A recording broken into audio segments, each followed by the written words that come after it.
नमस्कार, आप देख रहे हैं एटीएन लाइव और मैं हूं चंदन।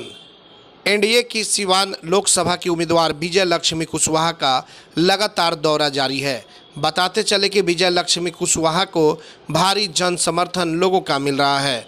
तस्वीरें आप देख सकते हैं। बिहार के स्वास्थ्य मंत्री मंगल पांडे भी विजय लक्ष्मी कुशवाहा को जीत दिलाने के लिए तितरा में पहुंचे हुए थे, जहां पर कार्यकर्ताओं का सम्मेलन किया गया। विनोद तिवारी देख सकते हैं कैसे मंगल पांडे का स्वागत कर रहे हैं और भारी भीड़ इस कार्यकर्ता सम्मेलन में विजय लक्ष्मी कुशवाहा को जीत दिलाने के लिए पहुंची हुई है।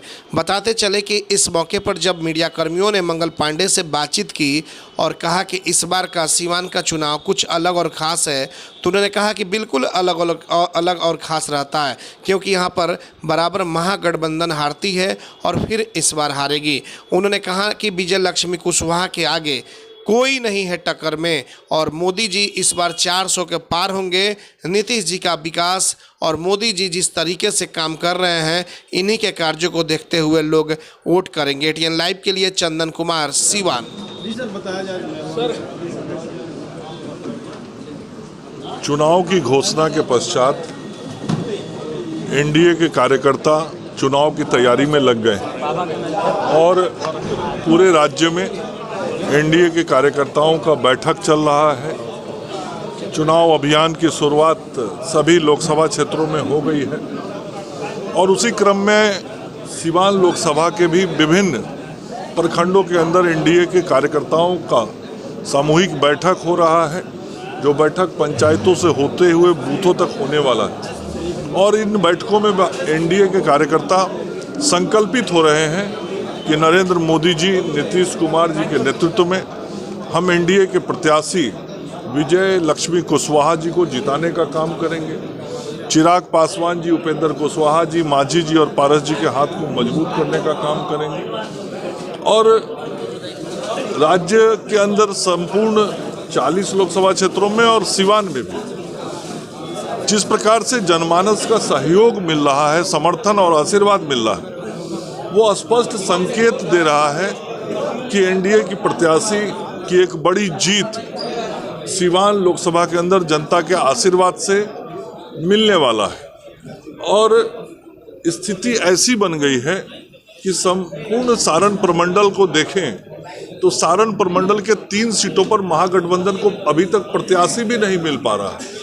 ना तो सीवान में मिला है, ना गोपालगंज में मिला है, ना महाराजगंज में मिला है।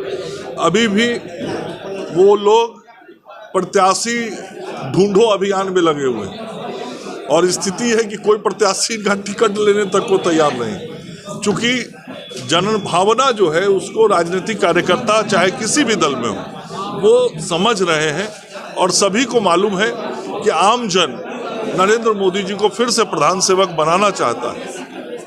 इसलिए आप देख रहे होंगे कि एक केवल प्रखंड के प्रमुख कार्यकर्ताओं की बैठक है।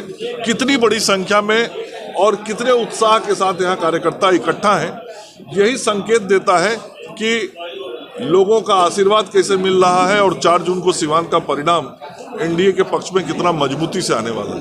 आज एक बड़ी बात है कि आरजेडी के बड़े नेता विशिव पटेल से त्याग पत्र इस्तीफा दे। देखिए, आरजेडी की ही बात केवल नहीं है, महागठबंधन के अंदर बैठे हुए विभिन्न दलों के नेता आज उस गठबंधन को छोड़ के बाहर जा रहे हैं। कल ही कटिहार से राज्यसभा के सांसद जो राजद से थे, उन्होंने भी पार्टी से इस्तीफा दिया है। कांग्रेस पार्टी से भी लोगों के इस्तीफा देने का सिलसिला चल रहा है। पूर्व प्रदेश अध्यक्ष तक भारतीय जनता पार्टी में आ गए हैं। तो महागठबंधन के अंदर भगदड़ मचा हुआ है, इसलिए कि उन दलों के कार्यकर्ता ये बात महसूस कर रहे हैं कि महागठबंधन में कुछ बचा नहीं है, केवल भ्रष्टाचारी बचे हैं, विकास विरोधी बचे हैं। तो इन भ्रष्टाचारियों और विकास विरोधियों के साथ समाज का कल्याण नहीं किया जा सकता। इसलिए वहाँ भी बैठे हुए अच्छे कार्यकर्ता और जो नेता हैं वो एनडीए गठबंधन के साथ जुड़ रहे हैं और मुझे लगता है आगे आने वाले दिनों में आपको सुनने को और देखने को मिलेगा। अभी और कई प्रमुख नेता उस गठबंधन के एनडीए घटकों के साथ जुड़ेंगे। किस चीज का घोषणा पत्र जारी कर रहे हैं, मुझे तो हंसी आता है। जो व्यक्ति 23 सीट पे चुनाव लड़ रहा है 543 का लोकसभा है, 543 के हाउस में जिसका उम्मीदवार ही 23 जगह से लड़ने वाला है, वो किस चीज का घोषणा पत्र जारी कर रहा है ये मुझे नहीं समझ में। आपने बात की इलेक्ट्रॉल बॉन्ड को लेकर के, जो विपक्ष है वो काफी मुद्दा उठा रहा है कि एक तरह से मोटा चंदा लिया गया है। विपक्ष को ही बताना चाहिए पहले कि उनके घटकों में जितने नेता हैं, कितने नेताओं पर ईडी का एफआईआर है, कितने नेताओं पर सीबीआई का एफआईआर है, कितने नेताओं के घरों से नगद कितना करोड़ रुपया नगद मिला है, उन घटक दलों के मंत्रियों के घरों से 50-50, 100-100 करोड़ रुपया कैसे नगद मिला, कहां से वो नगद आया। कांग्रेस के लोगों को बताना चाहिए 350-300 करोड़ रुपया नगद किसी के घर से पकड़ा जा रहा है तो कैसे पकड़ा जा रहा है। उस महागठबंधन के लोगों को बताना चाहिए कि चाहे वो कांग्रेस पार्टी हो, चाहे वह राजद हो, चाहे वह स्टालिन की पार्टी हो, चाहे ममता बनर्जी की पार्टी हो, चाहे वह केजरीवाल की पार्टी हो, उन सभी पार्टियों के कितने नेता अभी भी जेल में हैं, कितने नेता अभी भी बेल पर हैं और कितने मामलों में वो बेल पे हैं, कितने लोगों के पासपोर्ट जब्त हैं, कितनी की संपत्तियां जब्त हो चुकी हैं। अरे भाई, तो सब जनता के सामने है और सब न्यायालय के आदेश से हो रहा है।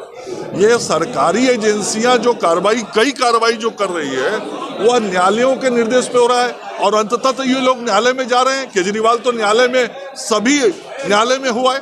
यदि एजेंसियां गलत होती तो न्यायालय से न्याय मिला होता। न्यायालय भी तो कह रहा है कि तुमने भ्रष्टाचार किया है, न्यायालय भी कह रहा है कि आपने जो आबकारी नीति में परिवर्तन किया वो कहीं ना कहीं गड़बड़ होता हुआ प्रतीत मिल रहा है, कहाँ उनको राहत मिल रहा है। तो ये सब जो भ्रष्टाचारी लोग हैं, पहले अपना रिकॉर्ड तो जनता के सामने एक साथ बता दें। सीवान का चुनाव कुछ अलग होता है सभी जगहों से, फिर से पुराना चेहरा है पूर्व सांसद मोहम्मद शाह। देखिए, अलग होता है, इसीलिए हमेशा यहाँ महागठबंधन की हार होती है। 2009 में भी यहाँ राजद हारा था, 14 में भी नरेंद्र मोदी जी जीते थे, 19 में भी नरेंद्र मोदी जी जीते थे और 24 में भी नरेंद्र मोदी जी और नीतीश कुमार जी जीतेंगे। लेकिन इस बार निर्दलीय लड़ रही है ना साहब। अरे भाई, मैं कह रहा हूँ आपको, हमेशा सिवान की जनता का आशीर्वाद मोदी जी को मिला है, नीतीश जी को मिला है, फिर सिवान की जनता मोदी जी और नीतीश जी को ही आशीर्वाद देगी, एनडीए के नेताओं को आशीर्वाद देगी।